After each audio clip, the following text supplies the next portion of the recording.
And now counting Upper down stage 4 launch minutes securing to the started. top of the window, 7:05 a.m. out here on the Space Coast, waiting to see the launch of this historic mission, the Orion capsule, NASA's new program destined to take people to deep space. Curing will be started at minus 3 minutes, 32 seconds. And let's remind everyone what this test is for. This test is to make sure that this unmanned rocket is safe for humans one day, for people to be on board. They're going to evaluate everything about the launch itself, everything about the spacecraft itself, because there are 1,000 sensors on Orion, and all of that data is going to be collected and, of course, evaluated. Everything from the avionics to the altitude to the parachute system to the heat shield. It's incredible the kind of information that they're going to get from this test launch. What they also, too, and as we've tried to stress, which was passed along to us, is that the mission team wants to see if there are any issues that develop with this. They want to make sure that there might be some issues that or problems that would develop that they don't know about, some educational opportunities, if you will. And again, as you mentioned, Marla, the key is safety. Once you get people on board, once 4 crew members are on the Orion capsule headed to deep space, there's no going back at that moment. You need to make sure that all your I's are dotted, all your T's are crossed. And these teams have been extremely thorough in this. And when you're talking about human lives, when you're talking about space, there is risk. There will always be risk, but there's nothing like preparing to begin with and making sure that you have the proper things in place to make sure these people are safe as they're going to explore, because that's essentially what this is all about, exploration. We've seen that in the history of NASA. We've seen that really in the history of humankind. So again, this date right now, December 5th, will go down after a successful launch as one of the most significant in human spaceflight history. This again, we are at the 2-minute mark. This again is an unmanned orbit. They will make 2 orbits. Orion will make 2 orbits. It will be a 4.5-hour flight, and then there will be splashdown in the Pacific Ocean, and you will specifically see it right here on News 13. Orion's going to travel at a speed of 20,000 miles an hour at one point. T-minus 1 minute and 40 seconds, I'm hearing now. It is going to travel at a speed of 20,000 miles an hour, and it will need to slow down just before splashdown to between 17 and 20 miles an hour. Just incredible what NASA can do with this parachute system that will bring Orion in. Let's listen in to NASA just a little longer. 120. Second stage LH2 securing started. At T-minus 60 seconds, the Eastern Range readiness will be verified. CPC LH2 at flight pressure and flight level. Working no issues.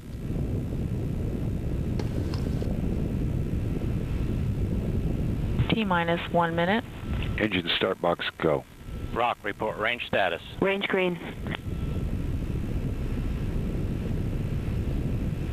50 seconds. 45. Everything is go. GE main power off. Main power off. 40. Upper stage LH2 secure at flight level. 35. 30. Status check. Go Delta. Go Orion. Grain board. 25. Flight lock in. T-minus 20 seconds. 15. Rofi ignition. 10. The igniters have been lit. 9. 8. 7. 6. 5, 4, 3, 2, 1. And liftoff at dawn. The dawn of Orion and a new era of American space exploration.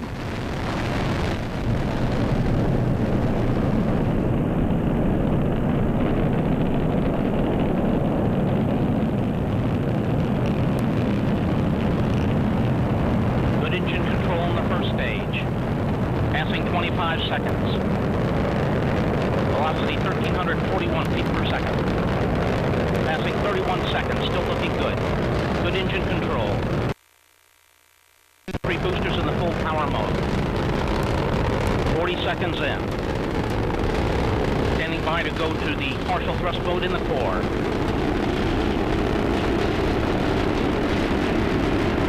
And we have partial thrust command in the core. Core chamber pressure beginning to drop as expected as we're coming up on the 1 minute mark. 1 minute into the flight. Still looking good. Good chamber pressure in the core booster in the partial thrust mode. Good chamber pressure in port and starboard in full power mode.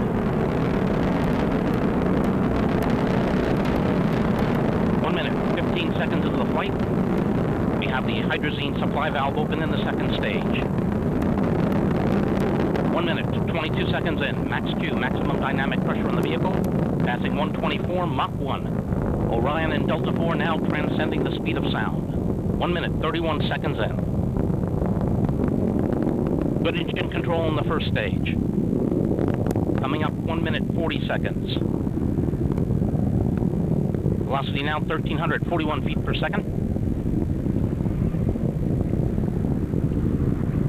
1 minute, 50 seconds in.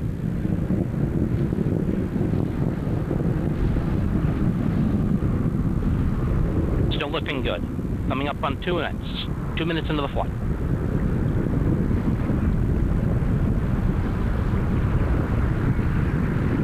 Good engine control in the first stage.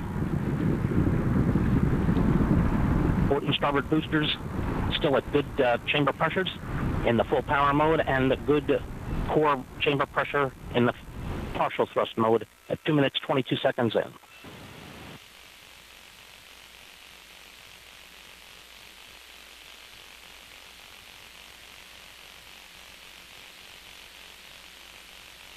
Two minutes, 35 seconds in, still looking good. Coming up on the 2 minute, 43 second mark.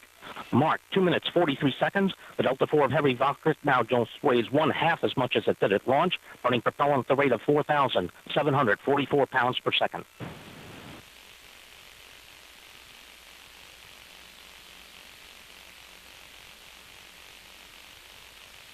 Three minutes, 1 second into the flight.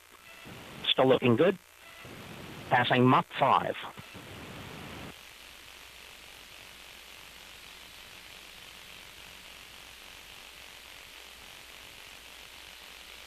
Three minutes, 16 seconds in. Good engine control. Less than 1/2 minute remains on 3 booster flight. 3 minutes, 30 seconds in. We're standing by for the command to go to the partial thrust mode in the port and starboard booster. That command should occur about 10 seconds from now.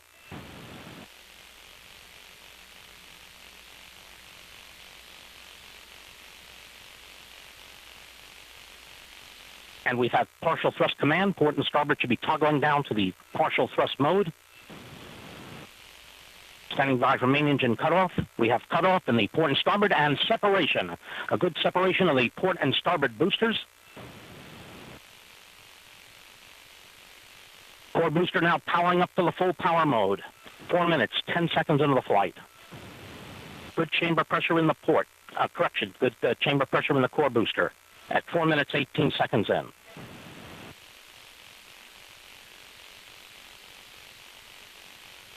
Four minutes, 25 seconds in, still looking good. Good engine control in the core. About 1 minute remaining on first stage flight.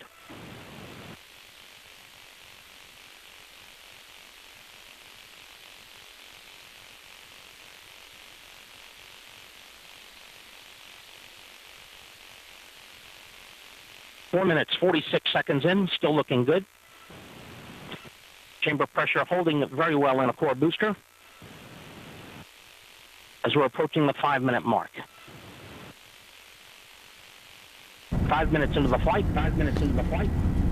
There you have it, the launch of a Delta IV rocket from Space Launch Complex 37 at the Cape Canaveral Air Force Station. Just an incredible sight.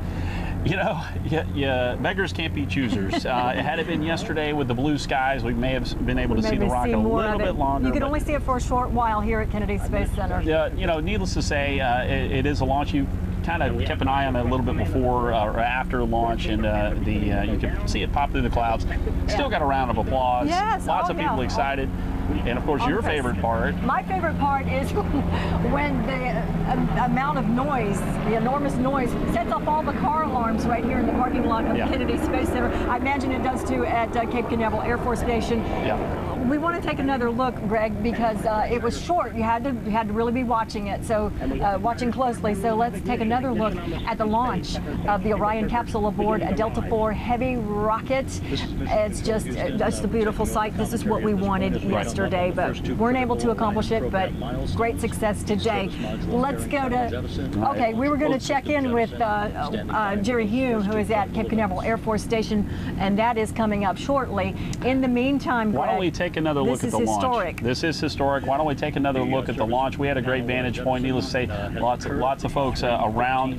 The Space Coast had that as well. We'll have that replay for you here in just a few moments, as is tradition right here on News 13. But interested to see what people saw from different vantage points, because we had the cloud cover around here. Perhaps there was some more open spots inland, or perhaps even a little bit north of us or to the south, because the launch, as we said, was launching directly east. So there could have been a few more better vantage points than we saw. We are not complaining.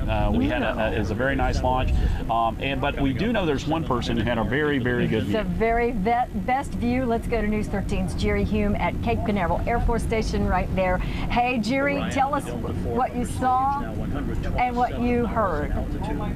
Well, Marla, I have chills out here. I think it could be because of the cool wind, but probably most likely because I saw history in the making, history in the process with Orion launching off. Just a fountain of fire launching Orion into space, the Delta IV rocket and its 3 common core boosters helping launching it. We could not only see it, we could hear it, and we could feel it. And I want to get the impression of NASA astronaut Jack Fisher, who joins us now. So Jack, your thoughts on the Orion launch? Oh, I'm so excited. I think we need to fist bump. Let's fist bump. Fist bump it. Boom!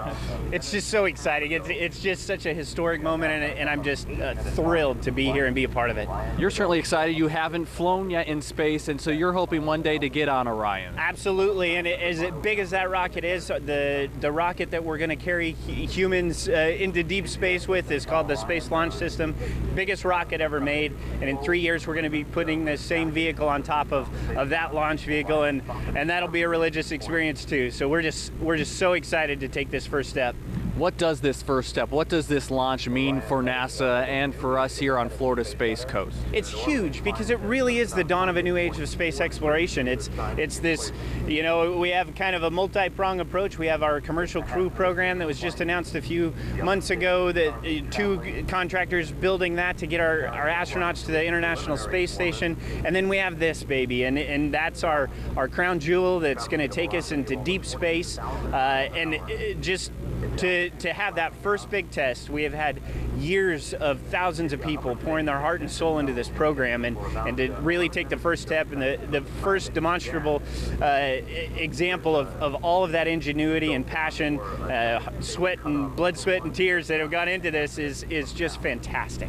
All right, well, thanks, Jack. Appreciate it. Hope to see you on Orion shortly. Someday, in a few years, I guess. We still have some time. The first human launch on Orion is expected to happen in 2021. So something that neither Jack or I will forget, or the history books will forget, as we saw Orion launch into space. Marla, Greg, back to you. Jerry, I cannot wait to see the replay of Jerry's fist bump. That's going to be exciting. That's definitely something that we want to see and replay as many times as possible. I want to let you know we're going to be actually replaying the launch here in just a few minutes, but want to give you kind of an update on the status of the mission so far. Right now, the Orion actually is in orbit, and the Delta IV Heavy second stage got the attitude control and propulsion. Also, too, that before that happened, the spacecraft adapter has some jettison panels. We saw that live on that, or right there on NASA TV. They jettisoned. So already objectives for this mission being performed beautifully. We just heard from Rob Navis, the commentator at Houston and Mission Control, just saying that Orion is performing beautifully right now. So everything is going as planned for this test flight so far. And he also said that Orion's guidance systems are performing flawlessly. That is always just a beautiful thing.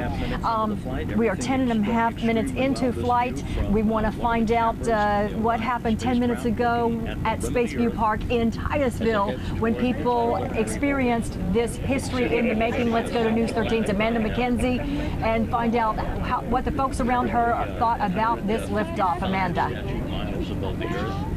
Well, obviously everyone was very excited here when we heard the countdown. Everyone was starting to count down 3, 2, 1, and then just went in an explosion of applause and cheering. And we saw the rocket go up into the sky and disappear in the clouds for a little bit. But everyone here very excited. And I wanted to introduce you to someone over here. His name is Fritz, and he came prepared for this launch. Tell us about what you brought with you.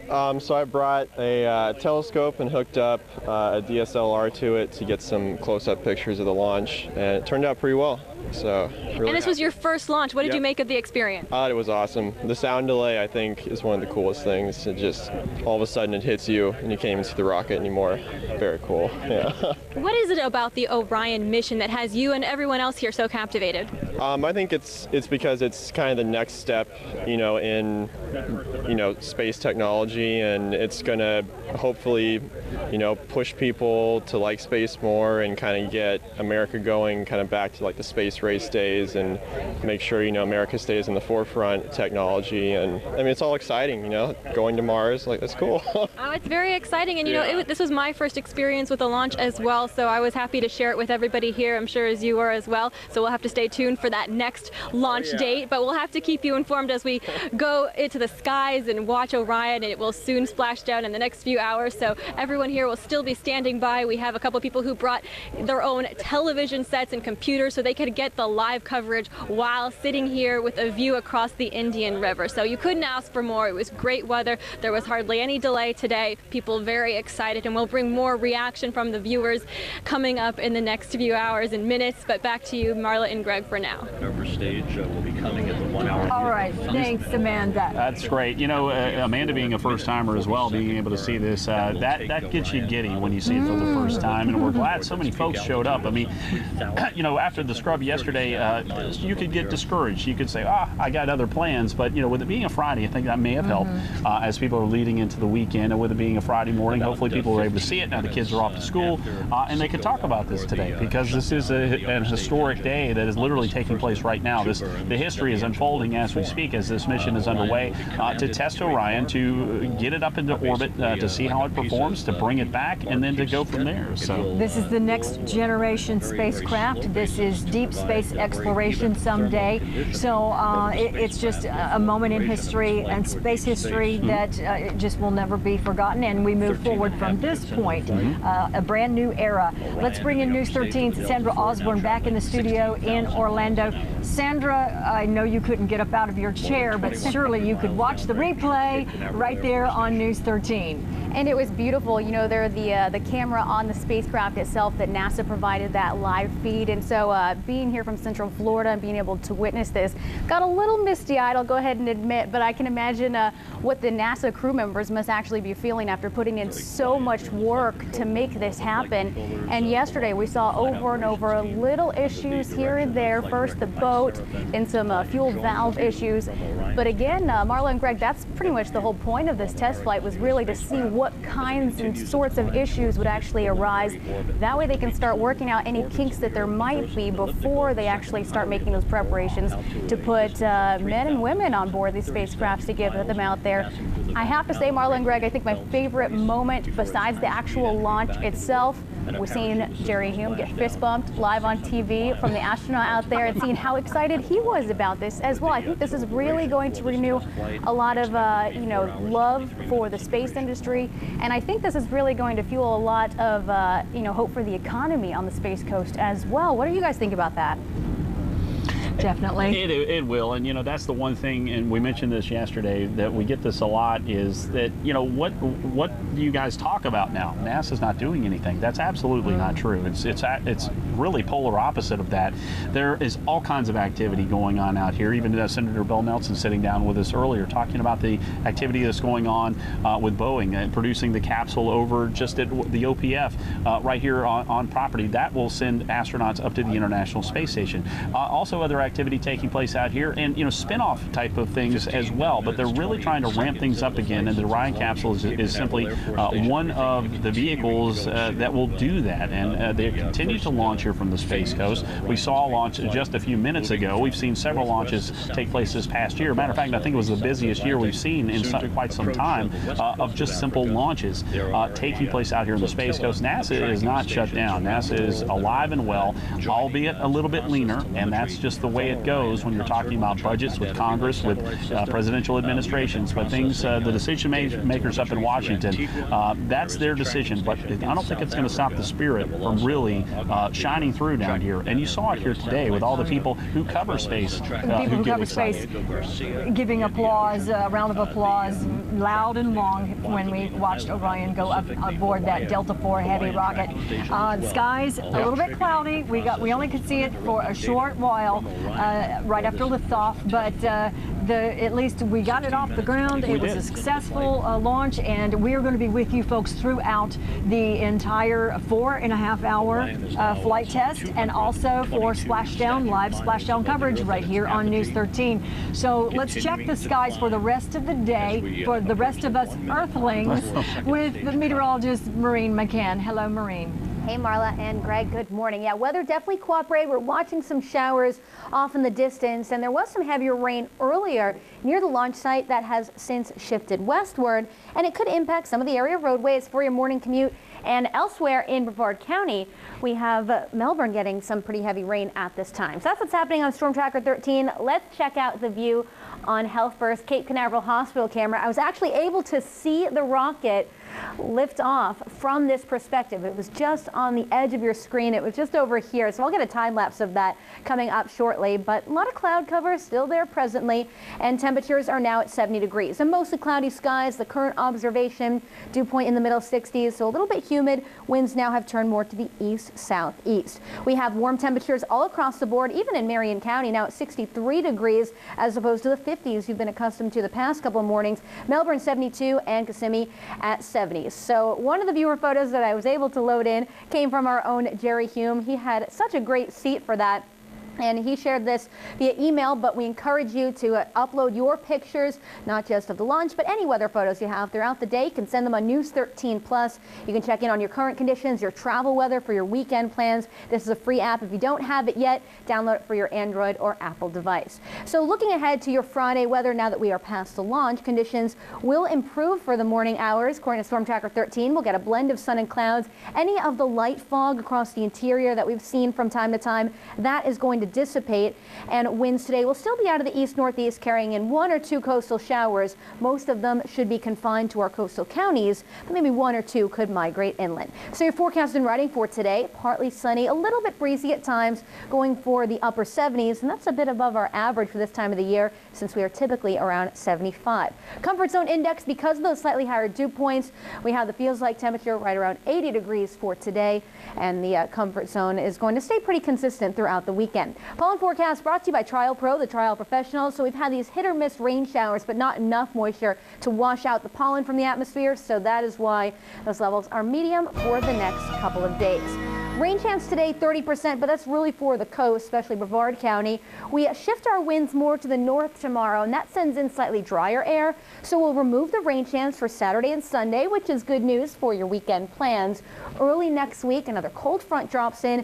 This one doesn't show a significant drop in temperatures. If anything, it brings us back closer to where we typically are this time of the year. 20% chance of rain on Monday, and we'll keep that rain chance going for the middle part of the week. But as for today, your Friday weather is looking pretty good. We'll just be watching those isolated showers that are making their way inland from the coast, but thankfully they were not impacting the launch site at the time of the Orion launch this morning. So we'll keep a close eye on them to see how maybe some of these areas of rain could impact your morning commute. Ryan Harper standing by now with real-time traffic. How's everything looking for us, Ryan?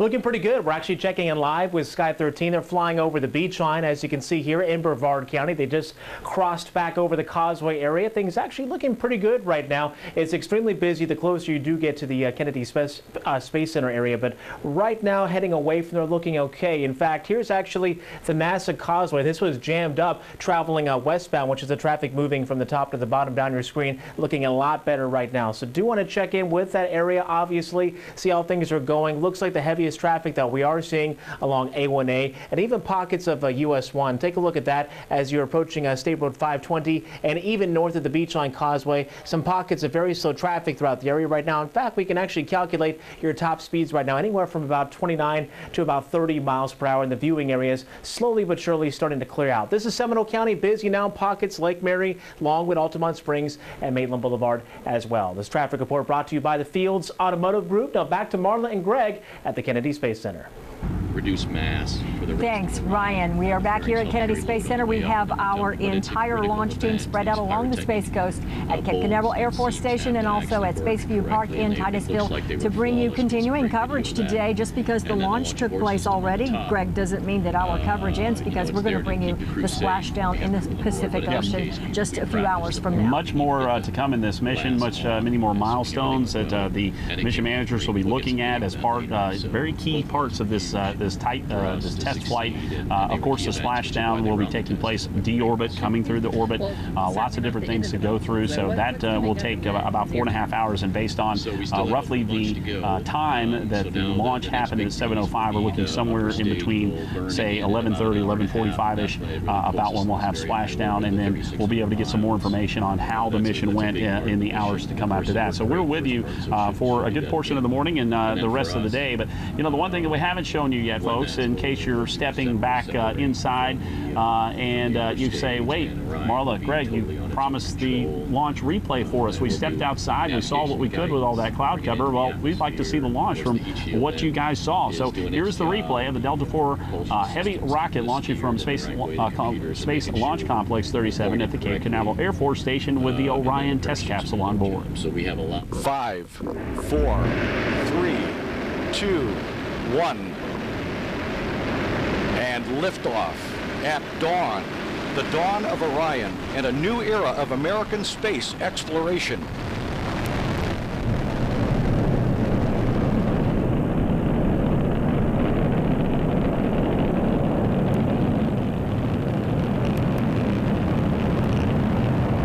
Good engine control on the first stage. Passing 25 seconds. Velocity 1,341 feet per second. Passing 31 seconds, still looking good. Good engine control. All right, so here we are watching this replay, beautiful replay of this morning's launch. Right on time, Greg, of the Orion capsule aboard a Delta IV heavy rocket from Cape Canaveral Air Force Station. Greg Ballone and I here at Kennedy Space Center for you, but we also have Jerry Hume at Cape Canaveral Air Force Station. It was just a gorgeous launch. We got up from our seats and went over there to see what we could see through the clouds here at Kennedy Space Center. We're going to be with you folks throughout the day as we move towards the end of this test flight mission, and that would be splashdown in the Pacific Ocean. You are watching News 13 right here, your space station.